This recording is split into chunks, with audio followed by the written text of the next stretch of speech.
Only 1 week stood between me and the wedding I'd been dreaming of, the day I figured would kick off our happily ever after. Guests had jetted in from all over, hotel rooms were locked in, the florist had her check, and our picture-perfect venue was all set.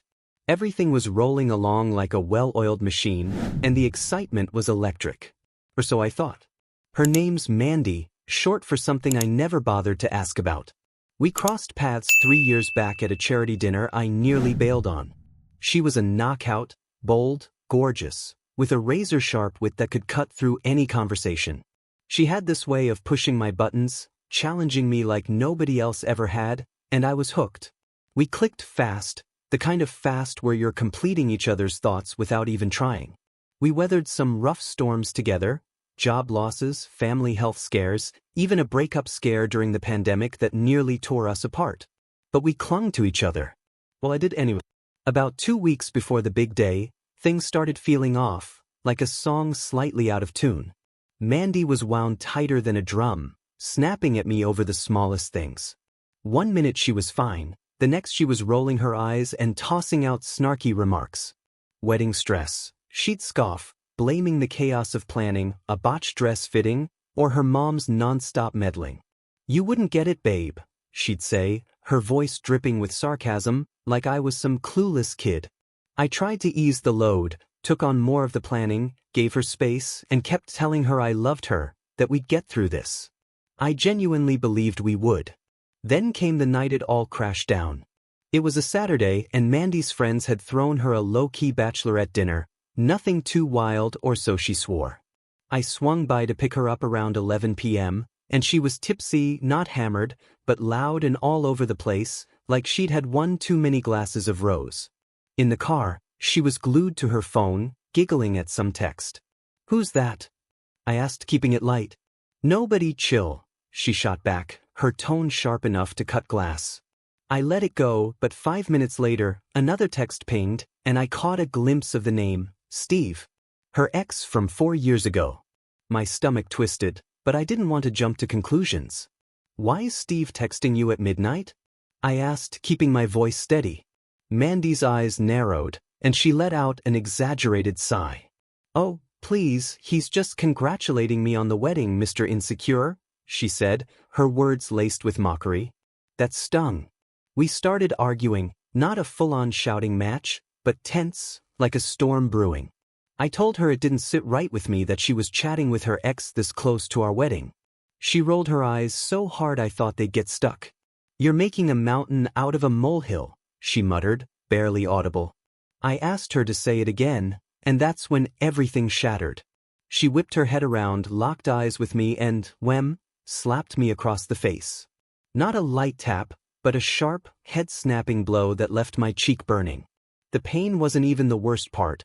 It was the cold, deliberate meaning behind it.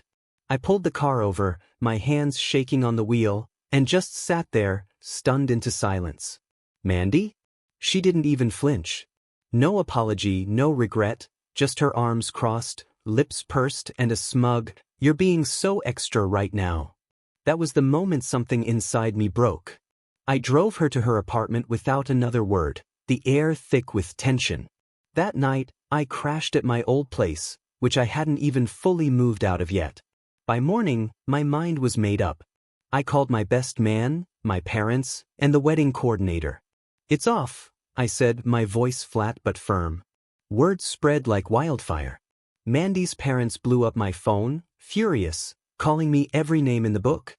Her friends flooded my inbox, saying I was blowing it out of proportion, that I needed to man up and talk it out. But Mandy? Radio silence for 3 whole days. Then came her first text. "I'm sorry, I was drunk and stressed. Can we please talk?" I didn't respond. More texts followed, then voicemails, each one more desperate than the last. Mutual friends started reaching out, painting a picture of Mandy falling apart, drowning in regret.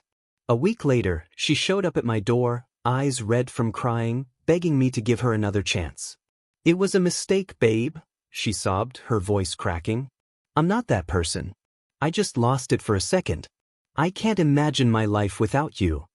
Her words felt raw, like she meant every syllable, but something in me had shifted.